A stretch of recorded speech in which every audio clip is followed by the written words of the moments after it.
Hey guys, Quiv, the Lazy Geek here, and today it's raining outside. So what do we do when it's raining outside? We watch Netflix.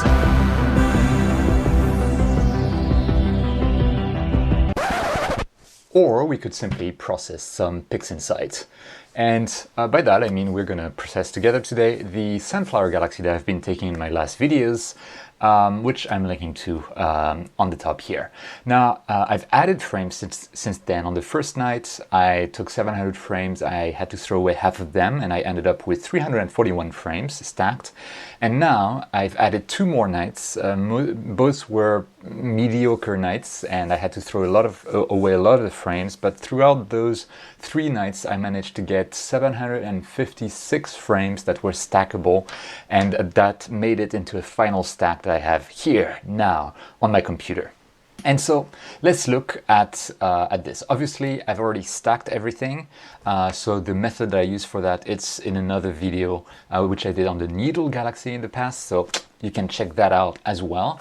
But let's get started, because this camera there is not a video camera. It stops recording after 30 minutes, so I have very little time. And let's try to make this a very efficient processing workflow. Okay, so I'm starting with my stack here, which you should be able to see on your screen, and it doesn't look bad. It looks definitely, especially this little like dark area here, looks much more well defined than the previous stack that I had. I also have like this little galaxy there with even some details either within the galaxy or a star in front of it. I do not know. My star shapes are not too great there. Yeah, I probably have some adjustment to do with my telescope coma corrector, but whatever. Let's get started. So the first thing I'll do is I will actually just crop my image. So let's get the dynamic crop. Let's get to the image. I like this star, I like this star, I like the galaxy. Let's do something like this. The big advantage of cropping, being able to crop or having like a fairly small field of view in a light polluted area like in Tokyo, is that you have to deal with much fewer gradients that you would have across a wide field. So I always found that when imaging with like a 200 millimeters or even 100 or even more with a 135 millimeter lens, I would get a super large field of view, very low focal ratio, so very high, very low exposure time needed, but I would get those gradients that are super difficult to get rid of. So it's, it helps to actually be able to go kind of narrow field. Okay, so I have cropped my image using the dynamic crop feature of PixInsight, and now is the time to do some adjustments of the gradients there. Now the gradient I see, it's kind of darker here, it's kind of brighter here. So that means that I don't have to use the dynamic background extraction tool, and I'm going to use simply the automatic background extraction tool. It looks like a fairly two-dimensional kind of gradient. Two-dimensional, let's say one-directional gradient. So I'm going to put the function degree to 2. I could even put it to 1, but I'll give it some leeway as well. And we're going to take the target image correction to subtraction. And I am going to put that on without, changing anything to the automatic background extraction process, which works very well on galaxy images. And we can see the results is not half bad. I can double check the background that it extracted, hopefully, if I use the screen transfer function without linking. And yeah, it does look like it modeled the background pretty decently. So let's go back. Let's put that in icon. Let's go back to that main picture here. We have less background there, but we can see that there is a motley kind of color pattern on the background, which we'll have to kind of deal with later. Now, my next step in the process is just like I did last time. We're going to do some deconvolution. And the deconvolution with this galaxy helps a lot to make all of those little details we have in the core of the galaxy much clearer. So let's do that. Now, for the deconvolution, one of the things we need is a PSF, so basically the shape of the stars in the image. And one of the comments I had on my previous video on the needle galaxy was that I used the deconvolution, like dynamic PSF tool in PixInsight wrong, that I selected tons of stars and then I clicked on the button to create that PSF function image, but I had forgotten to actually Control A on the star list, so it was only using the last star I had selected, which is no good. So we're not going to do that, and actually that same comment suggested a script that is downloadable online, which I think is in the render utilities, which is called PSF image, I think, and I'll put a link in the description below. That basically will do everything for me, so I don't have to do anything. So I'm just going to click evaluate, and we're going to say okay. No, I forgot something. Script, render, PSF image, evaluate, and instead of OK, we're going to say create first. Create, and we have this little PSF screen that got created, right? So that is a true lazy way to do it. So thank you to have mentioned that to me. So that was really, really good to know. So now we have this. We also need a luminance mask. So I am going to create a luminance mask using this little button there on PixInsight. We're going to apply an STF to it. We're going to apply that STF to a histogram transformation. It can take quite a few steps. So I dragged and dropped the little triangle there to my histogram transformation, and now I can drag and drop the little triangle to my my image. So yeah, it takes a few steps, and then I want to make sure that my deconvolution really acts only on the core of the galaxy. So I'm going to do some more histogram transformation. I'm going to reset the histogram transformation tool to its default parameters using the little cross there at the bottom, and I'm going to open a preview with that little circle, and we're going to pump up the intensity. I'm going to select the view as well so I can see my histogram at the same time, and we're going to cut a lot of the histogram to kind of keep it centered on the galaxy, which is where I want my deconvolution to really operate. And I'm not going to go too overboard. I just want to have a decent mask there. I think most people use a standard luminance mask, so with the screen transfer function applied via histogram as is. But because I have so much background noise, I tend to see that I need to be doing this kind of mask for better results in the end. So this looks decent. Let me apply that to my my mask, and we are not yet going to apply the mask because first I am going, let me actually call it Lum mask. Okay, and we are going to apply a star mask as well, because we need to do some local deringing using a star mask. So let's get to this star mask function. Here you are. And I know that my image is still linear. I haven't stretched it. And those parameters are more, the default parameters of the star mask, they're more appropriate for images that have been stretched, in that even when I remove the preview kind of function, I still see more than a couple of stars, right? So let's do this. So I am going to go in there. I'm going to put the noise threshold to very low to start with, 0.01 as a start. I'm going to put the scale to 7 so that I can capture those larger stars here. And I am going to put structure growth to a bit less, so I don't encompass too much beyond my actual stars. And I'm going to put the smoothness to 8 for the moment. And also the midtones, they act as the histogram transformation. So in the histogram transformation, when I drag this little arrow to basically increase the gamma of my image, it makes the image brighter. This midtones function is pretty much exactly the same as dragging this arrow in the histogram. So I'm going to put it to something like 0.42 so that the star mask operation will actually stretch this image in memory before it detects the star. And I'm going to drag and drop the little triangle on my image, and we're going to see what happens as soon as the processing completes. And here it is. I haven't caught enough stars, I believe, in this one because I'm missing a lot of the smaller stars there. So I'm going to play a bit more with the midtones and go to like 0.39 and try again. So it's an iterative kind of process.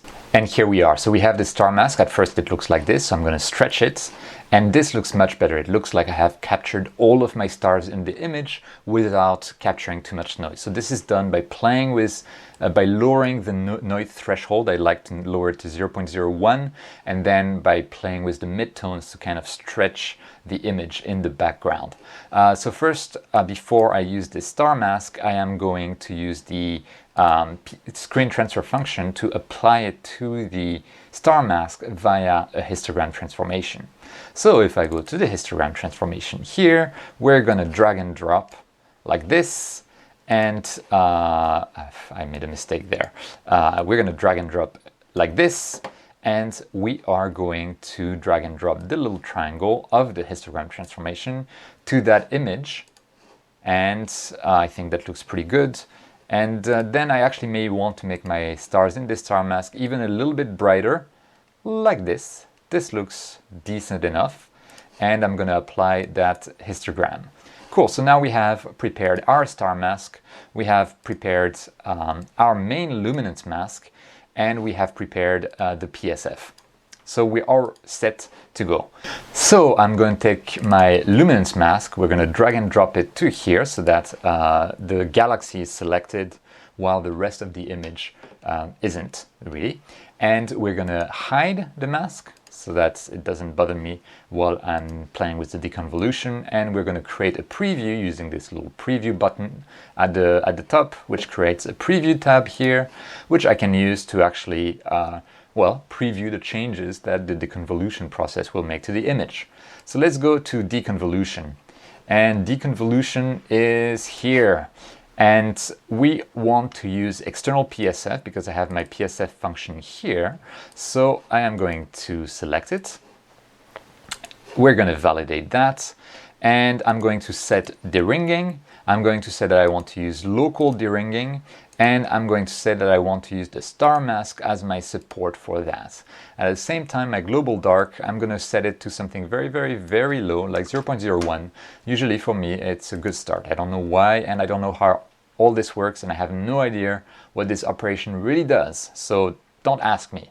And let's try what that gives us with those settings. And it doesn't look too good, does it? So you can see there's rings around the star. The galaxy looks much worse. I can use this button to compare before, after. After is noticeably worse, and I have much more noise, and this is not looking very good. So I am not going to use that. And what I'm going to do is I'm going to lower my global dark. And again, I have no idea why, but it seems to be working. So I'm going to lower it quite a bit, and we're going to see what happens when I do that. And immediately this is much better, right? We're actually increasing the details on the galaxy. If I look at a before, after, this is better. The problem being that there is a very sharp increase in noise there around the galaxy. So what I'm going to do is I'm going to go back to my luminance mask, and we're going to modify it to cover a bit less of around the galaxy. So to do that, I'm going to open again the histogram transformation, and I'm going to put a preview, and I'm going to go much more centered on the galaxy proper so that we don't, take into account too much outside of the core of that galaxy, which is where I really want more details. So let's do that. At the same time, I'm going to use a linear multiscale transform, which is this tool there, to kind of reduce the noise of that mask. I'm going to remove the first two layers by double-clicking on the green arrow on each of them, and then drag and drop, and this will blur the image effectively, blur the small details of that image, right? So now we have restricted much more closely to the center of the galaxy using that amended luminance mask. Now let's try again. With my deconvolution, see if that helps. And indeed it does. Look at this. So we have much more detail within the galaxy, but if I do before, after, look at the galaxy is much better, before, after. But if you look around the galaxy, like in this area, for example, where there's the black band, the noise is no longer being stressed out. It does not really change. So this is not bad at all. I do feel that the details in the galaxy are becoming a bit unnatural. So what I'm going to do is I'm going to lower the number of iterations done by this deconvolution process. I'm going to start with 5. And again, I have no idea how all of this is working. I just know that this works for me. Your mileage may vary. So I'm going to drag and drop and see how that operates. And here we are. This is much less aggressive. I kind of like this level there of deconvolution. It doesn't look artificial, but I'm definitely picking up much more details on the galaxy proper. And it feels like there's much less blur on the galaxy. So let me actually go to 6 because I think I can actually do a bit more and do it again. So it's a very, very iterative process, and that's why I don't like doing deconvolution, but the results on galaxies make it worth my while. So I still do it on galaxies. I've never done it on nebulae, but maybe I will at some point to see how it works out. And I think this is a good compromise. We're doing good here, and so I am going to apply that to the whole image. And here we are. The deconvolution has been applied, and we are now ready for the next step, which is going to be photometric color calibration. And photometric color calibration, which I introduced in my last video as well, is a tool that will do color calibration by solving the image.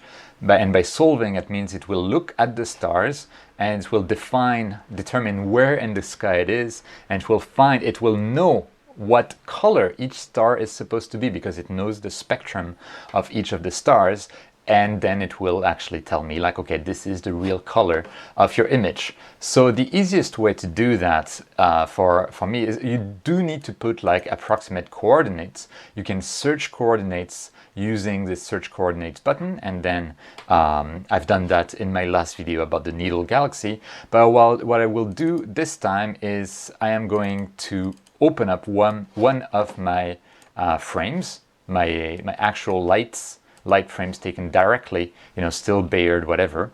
And it has in this frame, in the FITS header, it has information about which coordinates I was targeting at the time.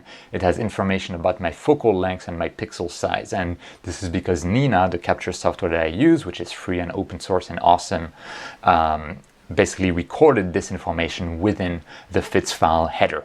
And so I'm going to ask this to acquire from the image. Double click on acquire from image, and there it is. I have all of my information. Now there is one thing that I will need to do. This image there, I've done drizzling. And if you do not know what drizzling is, you may want to watch my dithering video.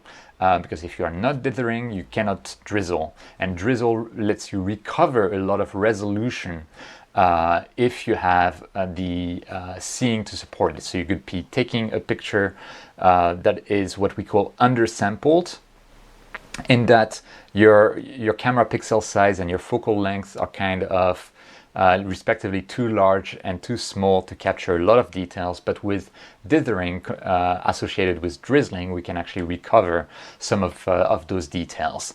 And this is what it has been done, and the drizzle factor was 2, so which means that my horizontal and vertical resolution has been multiplied by 2, and that also means that my pixel size in this image does not represent 3.76 microns anymore on my pixels, but half of that because I have drizzled. So half of 3.76 is, quick math test, you have 5 seconds. 5, 4, 3, 2, 1, 0. It is 1.88. I hope it's true. And let me know if it was wrong. And I'm just going to put my pixel size to 1.88. So we are going to apply this to the image by dragging and dropping the triangle, and we'll let it do its work before we get the final result. And here we are done. So we can see that this function was successful, in that I have no idea what those charts mean or what they represent. Probably star colors, whatever. But we can see that the points are actually fairly well fitted along a line, right? So that means that this was successful. If my point cloud was all over the place and didn't fit any specific line, it means that this process didn't work well and we should discard the results. As it is, this worked well and I'm not going to discard the results. By the way, once you do color calibration, you might get panicked looking at this and see like, this doesn't look anything like a good image. I want to go back to my previous image, which was much better. No panic, just click on there and you're back to normal. Everything's fine. And now that we've done all of those operations, we are going to do our stretch to a nonlinear image so we can actually see what the image looks like without having to use a screen transfer function.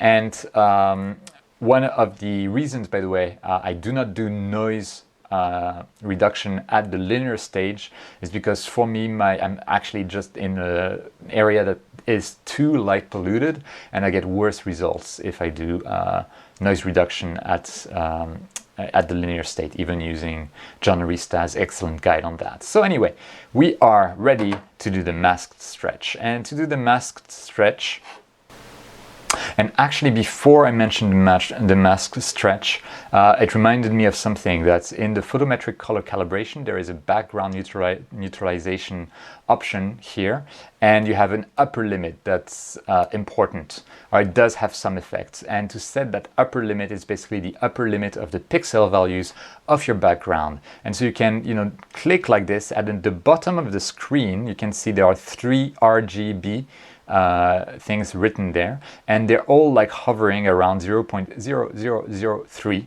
So as the background upper limit, I should have put 0.0005, something like that, something that's a bit higher than what I measured. And I am actually going to do this operation again before we perform the masked stretch. And you'll see the masked stretch also has a value that you can put for the background upper limit, because this is how it measures the background. Okay, and here we are. We've done our photometric color calibration with the right upper limit parameter here. So now's the time to go for real to the masked stretch. So I'm going to open up my masked stretch. I like to put it to 0.16. It works pretty well for me in terms of the target background. And my upper limit will be 0.0005, just like I showed for the photometric color calibration. And let's drag and drop this to this image. But unfortunately, the camera stopped recording as I had feared right after this stretch was over. So to see the results of that stretch and to go into the non-linear side of the processing of that image, we'll have to wait until next video. But I'll be posting that shortly in a playlist. We finished with the linear side of things, and now we're going to go to the non-linear side of things, which I'll finish, by the way, by comparing that to my previous image that had fewer exposures and so less total exposure time.